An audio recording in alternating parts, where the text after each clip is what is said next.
Well, the weather is starting to warm up a little bit. It's still kind of cool outside. It's middle of March, so we've got to get the ventilation system going. Now, I have two swamp coolers in here, and this is one of them. And turned it on the other day just to see how it would work, and it has some major problems. I've got to fix it, and I thought you might be interested in seeing how I fix it. Now, this particular swamp cooler, I bought it off a friend of mine back in, I think it was 1993, and he was just getting rid of it because he was upgrading to something. Maybe it was air conditioning, or he was just going to get another one of these. I can't remember. But there's no telling how long he'd had it. So 93 back to 2020 right now. See, that would make it 27 years. I imagine he had it 5 years or more. So this is more than 30 years old. And I've been using it for a long time. So we'll go outside and fix it. Now, this is how I've configured it in here. It has a little door, and the door opens, and then the cooler blows cold air out of here. Now, let me just suspend this for a minute. I don't need that door because I've got to get to the plugs and things in here. See, what I've got to do is replace a bearing. Now let me go out here and I'll take you outside and show you what I mean. Okay, there's the cooler, and this is the back of the greenhouse. And I've got one cooler here that is running. Now this is a smaller unit than this one over here. And this one's a lot newer. This one's only about 5 or 6 years old. But let me show you what's the matter with this one. Okay? Now keep in mind this is over 30 years old. Now if you look in here, what you can see is that bearing. See that? Now that's not supposed to be like that. And what I've got to do is get this assembly off and take this out off of here and put this new bearing on it. Okay, so here's the new bearing. I hope that's focusing for you. But as you can see, there's 3 legs on it like the other one has, and there's a little port here to put oil in it.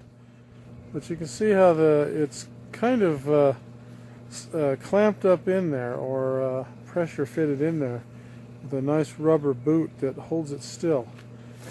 Now what we've got to do is get this one off. See, 1, 2, 3, and put this one on in its place. The immediate problem we're going to have is you have to get this collar off of here and slide it back this way and use it to for the new bearing to hold it in place. But look at all this rust on here. This is rust that's accumulated over the years, and I've sprayed it down with acid, and that got rid of a lot of it. So now I've got to clean it up, and then I'm going to sand it as it's running, because this thing still runs. Okay, so the first thing we're going to try to do is wipe off what we can here. And let's just start with some rags. I don't know if you can see that, but it's kind of cleaning up pretty good, pretty close up here to the axle, or to the bearing here. Now the next thing we're going to do is, this is kind of dry now, so the next thing we're going to do is try to knock some of this off if we can. Or another way to do it is, I've got some sandpaper, and what I'm going to do is try to cut off just a strip of this sandpaper here. Fold it over a couple times and then tear it.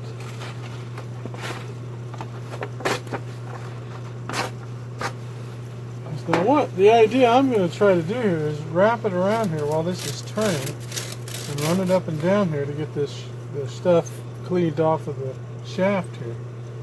Because remember, I've got to get this collar off. Now I may have to cut that collar because it might be rusted in there. But even if I do cut it, I've got to put another one over it. So if I don't get this rust and stuff off of here, so this outside is kind of smooth, it's not going to work. So let me go ahead and turn the thing on, and then we'll see how it goes. Okay, now you probably can't hear me because of the noise when I get away from the camera. But I'm going to do is, I've got this pair of scissors here. This is an old busted pair of scissors. In the first pass, I'm just going to try to knock off what rust I can. So, here goes.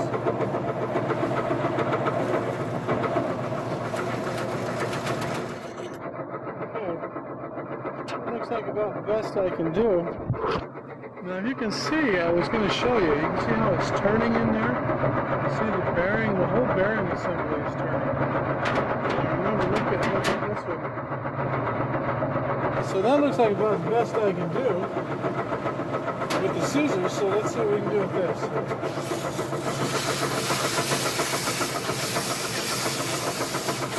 Well, it looks like that's going to do it, but I'm going to have to work on it for quite a little while. So we'll spare you the boredom of watching me get the rust off. I have a little bit of muriatic acid that I've got in this spray bottle, and this is helping dissolve the rust, what's left of it.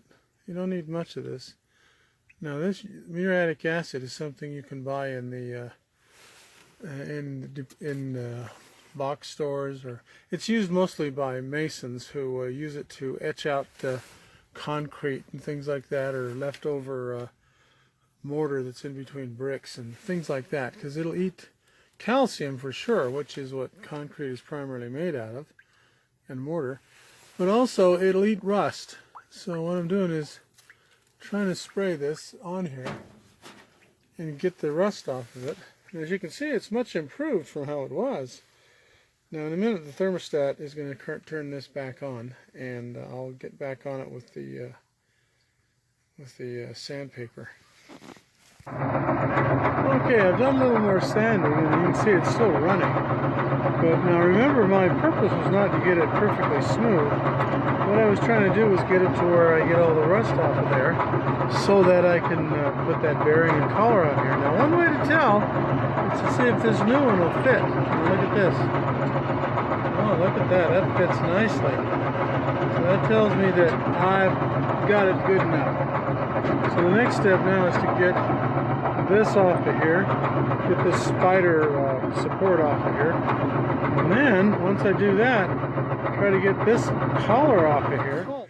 Now this collar might be seized on here, so I don't know, but it does have a hex key on it. So what we're going to do is I'm going to put the hex key in there and see if we can loosen it. And it did turn. It's turning. So let me go here and try to screw that out and see if we can move it.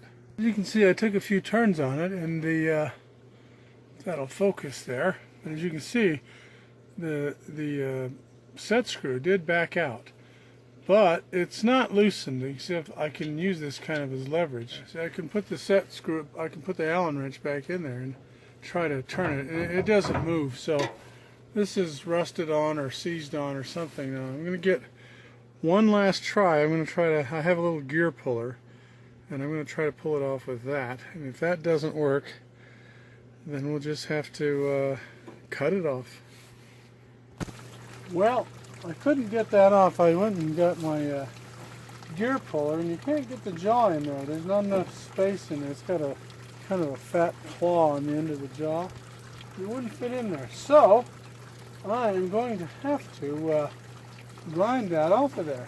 Now, what I've done, I've got a stick here. I'm going to jam this under here to hold it, because as soon as this lets go, you know, this is what's holding it up. It's going to flop down, and I don't want it to flop down. Now, these three screws that are holding this in, these two do work, but this one here just, it's rusted, so I can't get that off. So I'm going to have to grind that one off too.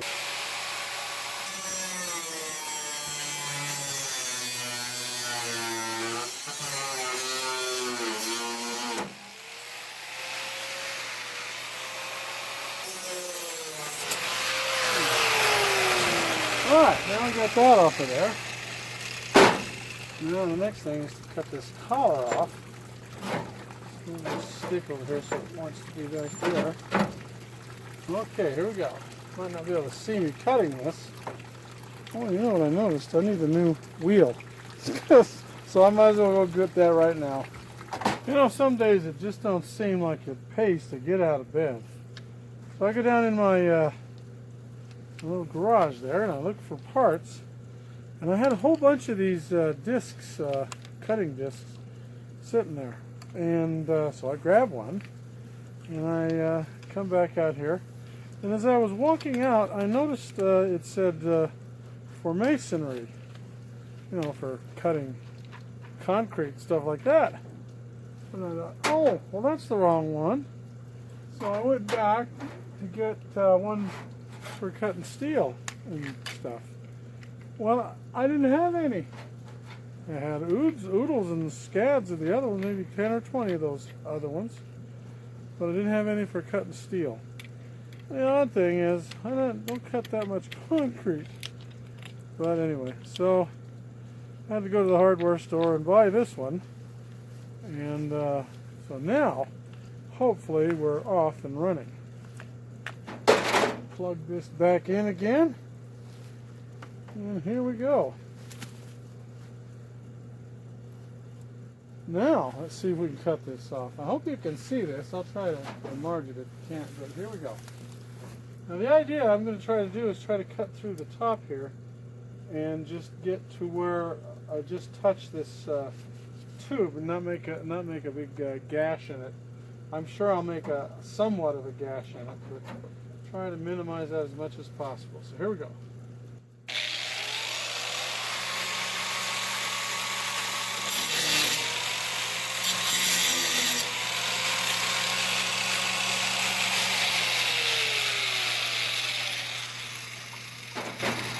Okay, I'm through. Now let's see if we can get that off of there. Made a little bit of a gash in there. Let me show you here. Okay, I'm through there. I don't know if you can see, but if you see down in there, a little bit of a gash, but I'll have to live with that. Now what I'm going to do is go get a screwdriver and wedge it in that crack. See if I can open it up and get that off of there. Alright, I got my screwdriver and I got my little hammer, so let me get oh, look at that. I don't need the hammer. Just see. I don't know if you can see that. Let me turn it this way a little. What you see right here, I just push on this, see, it moves. So let's see if we can get that. There it goes.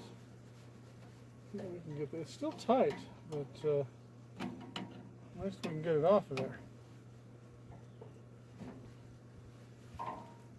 There we go. Okay, so there it is right there. Now, will the bearing come off? Well, no. I think what I'll have to do is cut right there and get that one and do the same with it. So let me do a little more cutting.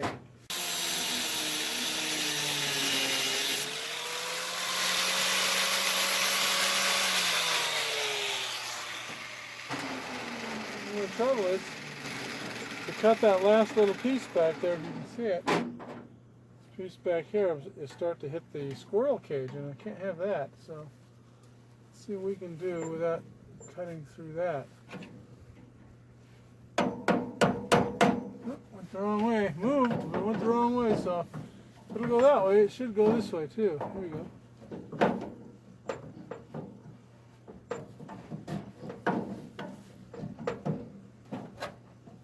There we go. Okay. Alright, that's the outer shell, as you can see there. Now what's still on there is that brass inner part. This thing's seized right on there. So let's see here if we can.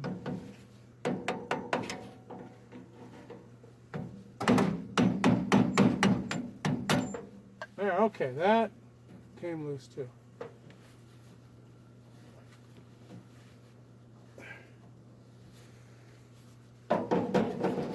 And I've made it slick enough that it'll come on. There we go. Okay, now, question is, before we get too excited, does this fit on here properly?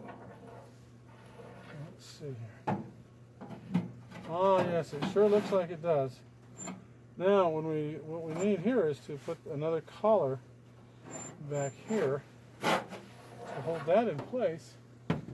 And in order to do that, I think I've got to go to the hardware store to get one, because that ain't going to work anymore. Now I've got to get these off of here. Now, these have got, they're sort of, there's a great big fat head on the back of this. And they're sort of, I guess, spot welded on the back so that they come off like this. So these are going to be easy to get off. And there, this last one here, I had to cut that off with a grinder because it came undone and it was just seized and I couldn't get a wrench on the back of it. So now, what we do is put this back on here. And here we go. And we'll put these two bolts up just temporarily. Yes, it does. It lines up. So what I've got to do though is I've got to go into the hardware store and get another bolt. But let's pull this out. It looks like it turns. Now what we've got to do is go find the thrust bearing for this, and should be able to put it back together, and hopefully everything works. So I'll take this down to the hardware store and see if I can find something like it. Okay, I had to go to a farm store to find this. I thought it wouldn't be that difficult because it's just a common part off of a swamp cooler. But anyway, I got these at the farm store. Apparently they had all kinds of sizes of these, and I guess there's farm equipment that these go on. But anyway, so we'll put this on and see how it works. Okay, here's one of those shaft collars. We'll put this on and see if it fits. Oh, look at that. Perfect. Okay, well. Oh, look at that. Boy, that didn't take much to, that wasn't even a quarter turn and it's tight. Now what we're going to do is I've got some grease here from that I've had for a long time. This is just standard old grease. And I can find a suitable applicator, and this looks good. We're going to put some grease on here. Matter of fact, maybe my finger's even more suitable. Put some grease in here. Kind of work it in. Turn that a little bit. And then we'll work it in from both sides. So I'll turn this a couple of times.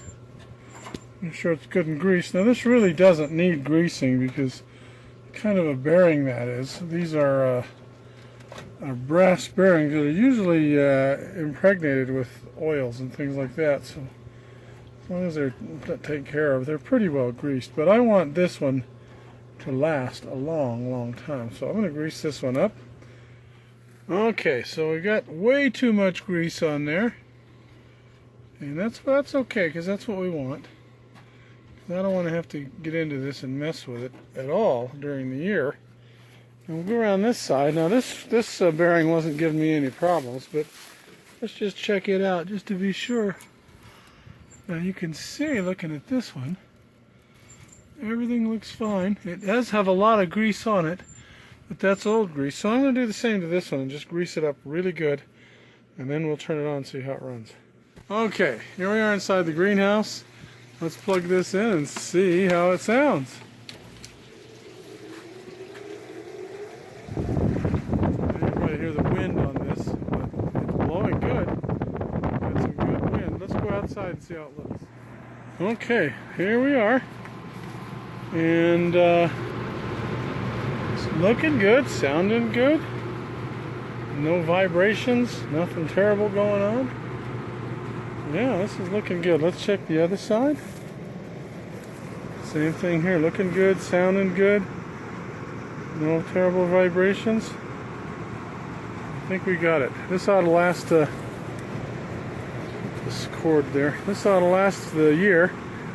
Now what we've got to do is put these panels back on, but before I do that, as you might be able to see in there, they're pretty well caked with calcium deposits from the evaporation.